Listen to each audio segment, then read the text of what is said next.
Hi. Second P U C practical exam ಇದುವರೆಗೆ complete ಆಗದೇ ಇದ್ರೆ ಅಂದರೆ ನೀವು ಇನ್ಮೇಲೆ second P U C practical ಎಕ್ಸಾಮನ್ನು ಅಟೆಂಡ್ ಮಾಡೋದಿದ್ರೆ, ಹಾಗೆ ಎಕ್ಸಾಮ್ ಬಗ್ಗೆ ನಿಮಗೆ ತುಂಬ ಭಯ ಇದ್ರೆ, ಎಕ್ಸಾಮ್ ಯಾವ ರೀತಿ ಆಗುತ್ತೆ ಗೊತ್ತಿಲ್ಲ, ಎಕ್ಸಾಮಿನರ್ಸ್ ಯಾವ ರೀತಿ ಇರ್ತಾರೋ ಗೊತ್ತಿಲ್ಲ, ಈಗ ಎಕ್ಸಾಮ್ ಟೈಮಲ್ಲಿ ಏನಾದ್ರು ಮಿಸ್ಟೇಕ್ ಆದರೆ ಹೆಲ್ಪ್ ಮಾಡ್ತಾರೆ, ಈ ರೀತಿ ಎಲ್ಲ ಕ್ವಶನ್ಸ್ ನಿಮ್ಮಲ್ಲಿ ಇದ್ರೆ ಈ ವಿಡಿಯೋನ ನಿಮಗೋಸ್ಕರನೇ ಮಾಡ್ತಾ ಇರೋದು.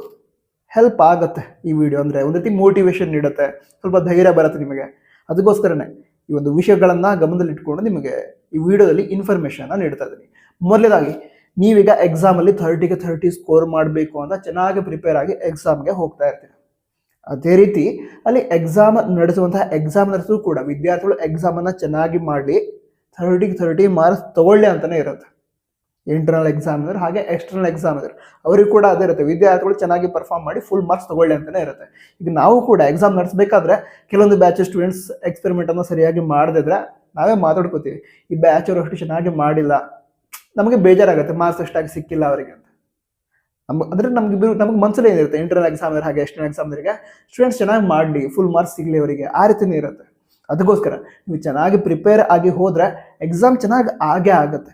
ಈಗ ಅಕಸ್ಮಾತ್ ಈಗ ಚಿಕ್ಕ ಪುಟ್ಟ ಮಿಸ್ಟೇಕ್ ಆಯಿತು ಅಂತ ತಿಳ್ಕೊಳ್ಳಿ. ಈಗ ಎಕ್ಸಾಂಪಲ್ ಬರೆಯೋದ್ರೊಳಗಡೆ ಏನೋ ಮಿಸ್ಟೇಕ್ ಮಾಡಿದ್ರಿ, ಆವಾಗ ಡೈರೆಕ್ಟಾಗಿ ಹೇಳಿಬಿಡಲ್ಲ, ಅಂದರೆ ಇದನ್ನು ಹೀಗೆ ಬರೀರಿ ಅಂತ ಹೇಳಲ್ಲ, ಬಟ್ ಅಲ್ಲೇನು ಮಿಸ್ಟೇಕ್ ಆಗಿದ್ರೆ ನಿಮಗೆ ಗೊತ್ತಾಗೋ ರೀತಿ ಹಿಂಟ್ ಕೊಡ್ತಾರೆ. ಅಂದರೆ ಇದನ್ನು ಮತ್ತೊಮ್ಮೆ ಚೆಕ್ ಮಾಡಿ ಅಂತ ಕಳಿಸ್ತಾರೆ ನಿಮಗೆ. ಮತ್ತೊಮ್ಮೆ ಚೆಕ್ ಮಾಡಿ ಅಂತ ಕಳಿಸಿದ್ರೆ ಅದರೊಳಗಡೆ ಏನೋ ಮಿಸ್ಟೇಕ್ ಆಗಿದೆ, ಅದನ್ನು ನೀವು ನೋಡಿ ಸರಿ ಮಾಡಲಿ ಅಂತ ಅರ್ಥ. ಓಕೆನಾ? ಈಗ ಅವ್ರು ಹೇಳಿದ್ರೆ ಡೈರೆಕ್ಟಾಗಿ ಮಾರ್ಕ್ಸ್ ಕಟ್ ಮಾಡ್ಬೋದಾ? ಆ ರೀತಿ ಮಾಡಲ್ಲ. ನಿಮಗೆ ಮಾರ್ಕ್ಸ್ ಸಿಗಲಿ ಅಂತಲೇ ಅವ್ರ ಮನಸ್ಸಲ್ಲೂ ಇರುತ್ತೆ, ಅದಕ್ಕೋಸ್ಕರನೇ ಹೇಳ್ತಾರೆ ಮತ್ತೊಮ್ಮೆ ಚೆಕ್ ಮಾಡ್ರಿ ಇದನ್ನು ಅಂತ ಕಳಿಸ್ತಾರೆ.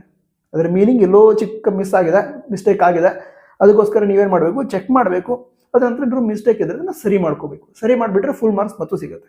ಅದೇ ರೀತಿ ಸರ್ಕ್ಯೂಟ್ ಕನೆಕ್ಷನ್ ಮಾಡಿದ್ದೀರಾ, ಅಲ್ಲೂ ಕೂಡ ಏನೋ ಮಿಸ್ಟೇಕ್ ಆಗಿದ್ದಿದ್ರೆ ಹಾಗೆ ಹೇಳ್ತಾರೆ, ಮತ್ತೊಮ್ಮೆ ಚೆಕ್ ಮಾಡಿ ನೋಡಿ ಈ ಸರ್ಕ್ಯೂಟನ್ನು ಅಂತ ಹೇಳ್ತೀವಿ. ಯಾಕೆ ಹೇಳ್ತೀವಿ ಅಂತ ಹೇಳಿದ್ರೆ, ಈಗ ಸರ್ಕ್ಯೂಟ್ ಡಯಾಗ್ರಾಮ್ ನಿಮ್ಮ ಹತ್ರ ಇದೆ, ಸರ್ಕ್ಯೂಟ್ ನೀವೇ ಮಾಡಿದ್ದೀರಾ, ಚೆಕ್ ಮಾಡಿ, ಏನಾದರೂ ಮಿಸ್ಟೇಕ್ ಆಗಿದ್ರೆ ಸರಿ ಮಾಡಿ, ಸರಿ ಮಾಡಿದಂದ್ರೆ ಫುಲ್ ಮಾರ್ಕ್ಸ್ ಸಿಗುತ್ತೆ. ಸೊ ಈ ರೀತಿ ಹೆಲ್ಪ್ ಮಾಡ್ತಾರೆ. ಡೈರೆಕ್ಟಾಗಿ ಬಂದು ಸರ್ಕ್ಯೂಟನ್ನು ಮಾಡ್ಕೊಡಲ್ಲ, ನಂತರ ಡೈರೆಕ್ಟಾಗಿ ಬಂದು ಇದನ್ನ ಈ ರೀತಿ ಬರೀರಿ ಅಂತ ಹೇಳಲ್ಲ, ಮಿಸ್ಟೇಕ್ ಆಗಿದ್ರೆ ನಿಮಗೆ ಗೊತ್ತಾಗೋ ರೀತಿ ಹಿಂಟ್ ಕೊಡ್ತಾರೆ. ಹಿಂಟ್ ಕೊಟ್ಟಾಗ ನೀವು ಚೆಕ್ ಮಾಡಿದನ್ನ ಕರೆಕ್ಟ್ ಮಾಡ್ಕೋಬೇಕು, ಕರೆಕ್ಟ್ ಮಾಡಿದಂದ್ರೆ ಫುಲ್ ಮಾರ್ಕ್ಸ್ ಸಿಗುತ್ತೆ. ಈ ರೀತಿ ಇರುತ್ತೆ. ಅದರ ನಂತರ ವೈವಾ ಅಂತೂ ಇಲ್ಲ. ಅದೇ ರೀತಿ ಈ ಪ್ರಾಕ್ಟಿಕಲ್ ರೆಕಾರ್ಡ್ಗೆ 5 ಮಾರ್ಕ್ಸ್ ಇದೆ, ಅಟೆಂಡೆನ್ಸ್ಗೆ 5 ಮಾರ್ಕ್ಸ್ ಇದೆ, 10 ಮಾರ್ಕ್ಸ್ ಅಂತೂ ಆರಾಮಾಗಿ ಸಿಕ್ತು ನಿಮಗೆ. ಸೊ ಟೆನ್ಷನ್ ಮಾಡ್ಕೊಳ್ಳೋ ಅವಶ್ಯಕತೆ ಇಲ್ಲ ಆ್ಯಕ್ಚುಲಿ ಪ್ರಾಕ್ಟಿಕಲ್ ಎಕ್ಸಾಮ್ ಬಗ್ಗೆ ಅಷ್ಟೆಲ್ಲ. ನಂತರ ಆ ಪ್ರಾಕ್ಟಿಕಲ್ ಎಕ್ಸಾಮಲ್ಲಿ ಫೇಲ್ ಅನ್ನೋ ಕಾನ್ಸೆಪ್ಟೇ ಇಲ್ಲ. ಓಕೆನಾ?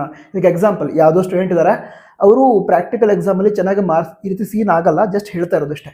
ಪ್ರಾಕ್ಟಿಕಲ್ ಎಕ್ಸಾಮಲ್ಲಿ 0 ಅಂತ ತಿಳ್ಕೊಂಡು, 0 ಯಾರಿಗೂ ಬೀಳಲ್ಲ. ಪ್ರಾಕ್ಟಿಕಲ್ ಎಕ್ಸಾಮ್ ಅಟೆಂಡ್ ಆದ್ರೆ ಅಂತ ಹೇಳಿದ್ರೆ 10 ಮಾರ್ಕ್ಸ್ ಸಿಗುತ್ತೆ ನಿಮಗೆ. ನಂತರ ಮಿನಿಮಮ್ 15+ ಮಾರ್ಕ್ಸ್ ಆಲ್ಮೋಸ್ಟ್ ಎಲ್ರಿಗೂ ಸಿಕ್ಕಿರುತ್ತೆ. ಮಿನಿಮಮ್ ಹೇಳ್ತಿರೋದು, ತುಂಬ ಕಡಿಮೆ ಅಂದರೆ 15, ಅದಕ್ಕಿಂತ ಜಾಸ್ತಿ ಮಾರ್ಕ್ಸ್ ಹೆಚ್ಚಿನದಾಗಿ ಎಲ್ರಿಗೂ ಸಿಕ್ಕಿರುತ್ತೆ. ಆಲ್ಮೋಸ್ಟ್ 20+ ಸಿಗುತ್ತೆ. ಬಟ್ 15 ಏನೋ ಬರದೇ ಇಲ್ಲ, ಖಾಲಿ ಇದೆ ಅಂತ ಹೇಳಿದ್ರೆ ಆ ಟೈಮ್ ಒಳಗಡೆ 15 ಅಂತೂ ಸಿಗುತ್ತೆ, ಏನೂ ಇಲ್ಲ ಅಂತ ಹೇಳಿದ್ರು. ಸೊ ಅಂಥ ಸಂದರ್ಭದಲ್ಲೂ ಕೂಡ ಫೇಲ್ ಅನ್ನೋ ಕಾನ್ಸೆಪ್ಟ್ ಇರಲ್ಲ ಪ್ರಾಕ್ಟಿಕಲ್ ಎಕ್ಸಾಮಲ್ಲಿ. ನೀವೀಗ ಯಾವುದಾದ್ರು ಸ್ಟೂಡೆಂಟ್ ಥಿಯರಿಯಲ್ಲೇ ಅಂದರೆ 70 ಮಾರ್ಕ್ಸ್ಗೆ 35 ಅಥವಾ 40 ಮಾರ್ಕ್ಸ್ ತೊಗೊಂಡ್ಬಿಟ್ರೆ ಪಾಸ್ ಅವರು. ಪ್ರಾಕ್ಟಿಕಲಿ 0 ಅಂತ ಕನ್ಸಿಡರ್ ಮಾಡಿದ್ರು ಕೂಡ 0 ಯಾರಿಗೂ ಬೀಳದೆ, ಅದೇ ಹೇಳಿದಲ್ವಾ, ಅಟೆಂಡ್ ಆದರೆ ಮಾರ್ಕ್ಸ್ ಸಿಕ್ಕಿರುತ್ತೆ ನಿಮಗೆ. ಬಟ್ ಅದೇ ಪ್ರಾಕ್ಟಿಕಲ್ ಎಕ್ಸಾಮಲ್ಲಿ ಫೇಲ್ ಅನ್ನೋ ಕಾನ್ಸೆಪ್ಟ್ ಒಂದಿಲ್ಲ. ನಂತರ ಈ ರೀತಿ ಎಲ್ಲ ಇರುತ್ತೆ. ಎಕ್ಸಾಮ್ ಏನಿದೆ ಅದು ಸ್ಟೂಡೆಂಟ್ ಫ್ರೆಂಡ್ಲಿನೇ ಇರುತ್ತೆ. ಸ್ಟೂಡೆಂಟ್ ಫ್ರೆಂಡ್ಲಿ ಅಂದ್ರೆ ಏನು, ನೀವು ಅದೇ ಹೇಳೋದಲ್ವಾ, ಒಳ್ಳೆ ಮಾರ್ಕ್ಸ್ ನೀವು ತೊಗೊಳ್ಳಿ ಅಂತಲೇ ಇರುತ್ತೆ. ನಿಮ್ಮ ಇಂಟರ್ನಲ್ ಎಕ್ಸಾಮಿನರ್ ಇರ್ತಾರೆ, ನಿಮ್ಮ ಅಕಸ್ಮಾತ್ ಟೆನ್ಷನ್ ಆಗ್ಲಿಕ್ಕಾದ್ರೂ ಕೂಡ ಅವ್ರು ನಿಮಗೆ ಮೋಟಿವೇಶನ್ ನೀಡ್ತಾರೆ. ಸೊ ಈ ರೀತಿ ಎಲ್ಲ ಇರುತ್ತೆ. ಟೆನ್ಷನ್ ಮಾಡ್ಕೊಳ್ಳೋದಕ್ಕೆ ಹೋಗಬೇಡಿ, ಚೆನ್ನಾಗಿ ಪ್ರಿಪೇರ್ ಆಗಿ ಹೋಗಿ, ಎಕ್ಸಾಮ್ ಚೆನ್ನಾಗಿ ಆಗುತ್ತೆ. ನಂತರ ಇದನ್ನು ಕಮೆಂಟ್ ಬಾಕ್ಸಲ್ಲಿ ಬರೀರಿ. ಯಾಕಂತ ಹೇಳಿದ್ರೆ ಇದೊಂದು ರೀತಿ ಕಾನ್ಫಿಡೆನ್ಸ್ ನೀಡುತ್ತೆ. ಏನು, ನಮ್ಮ ಎಕ್ಸಾಮ್ ಚೆನ್ನಾಗಿ ಆಗತ್ತೆ ಅಂತ ಕಮೆಂಟ್ ಬಾಕ್ಸಲ್ಲಿ ಬರೀರಿ, ನನ್ನ ಎಕ್ಸಾಮ್ ಚೆನ್ನಾಗಿ ಆಗುತ್ತೆ. ಇದನ್ನು ಹೇಳ್ಕೊತಾನೂ ಇರಿ. ಅಂದರೆ ಯಾವಾಗ ಟೆನ್ಷನ್ ಆಗುತ್ತಲ್ಲ ನಿಮಗೆ ಪ್ರಾಕ್ಟಿಕಲ್ ಎಕ್ಸಾಮ್ ನೆನಪಾಗಿ, ಆವಾಗ ನನ್ನ ಎಕ್ಸಾಮ್ ಚೆನ್ನಾಗಿ ಆಗುತ್ತೆ ನಿಮಗೆ ನೀವೇ ಹೇಳ್ಕೊಳ್ಳಿ. ಇದೊಂದು ರೀತಿ ಮೋಟಿವೇಶನ್ ಕೊಡುತ್ತೆ. ನಂತರ ಅದನ್ನು ಕಮೆಂಟ್ ಬಾಕ್ಸಲ್ಲಿ ಬರೀರಿ, ನನ್ನ ಎಕ್ಸಾಮ್ ಚೆನ್ನಾಗಿ ಆಗತ್ತೆ ಅಂತ. ಸರಿ, ಆಗಿದ್ರೆ ಮುಂದೆ ವಿಡಿಯೋದಲ್ಲಿ ಸಿಗೋಣ. ಅದಕ್ಕೋಸ್ಕರ ಸಬ್ಸ್ಕ್ರೈಬ್ ಕೂಡ ಮಾಡಿ. ನಮ್ಮ ವಾಟ್ಸಪ್ ಚಾನಲ್ ಇದೆ, ಜಾಯ್ನ್ ಆಗಿ ಲಿಂಕ್ ಡಿಸ್ಕ್ರಿಪ್ಷನ್, ಅದೇ ರೀತಿ ಟಾಪ್ ನೋಡೋಸಲ್ಲ ಇರುತ್ತೆ. KCT ಮತ್ತು ಬೋರ್ಡ್ ಎಕ್ಸಾಮ್ ಬಗ್ಗೆ ಆ ವಿಡಿಯೋನ ಒಂದು ಚಾನಲ್ ಕ್ರಿಯೇಟ್ ಮಾಡಿರೋದು, ವಾಟ್ಸಪ್ ಚಾನಲ್, ತಪ್ಪದೆ ಜಾಯ್ನ್ ಆಗಿ. ಸರಿ, ಆಗಿದ್ರೆ ಸಿಗೋಣ. ಆಲ್ ದ ಬೆಸ್ಟ್, ಚೆನ್ನಾಗಿ ಮಾಡಿ ಎಕ್ಸಾಮನ್ನು. ಜೈ ಹಿಂದ್, ವಂದೇ ಮಾತರಂ.